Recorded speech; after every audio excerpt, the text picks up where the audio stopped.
Gözümün içinde parıldayır gözün. Çünkü senle nefes alıram, güneş kimi sen ışık saçır üzün. Bakıp xəyalına dalıram, axı sen bütün ömür boyu aradığım birisən. İki gözümün ışığı mənim biləsən, mənim ürəyimin parası yox özüsən.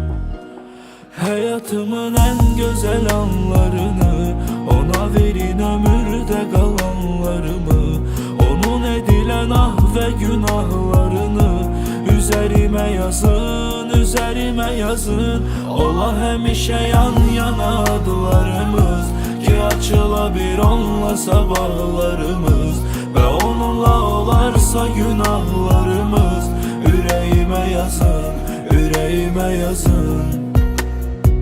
Gözümün içinde parıldayır gözün. Çünkü senle nefes alıram, güneş kimi sen ışık saçır üzün.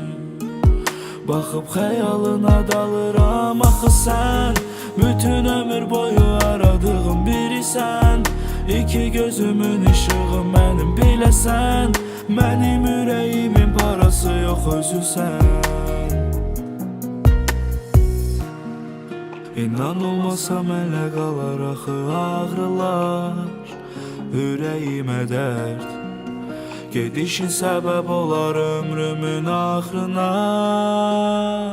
Həyatımın ən gözəl anlarını ona verin, ömürdə qalanlarımı. Onun edilən ah və günahlarını üzərimə yazın, üzərimə yazın.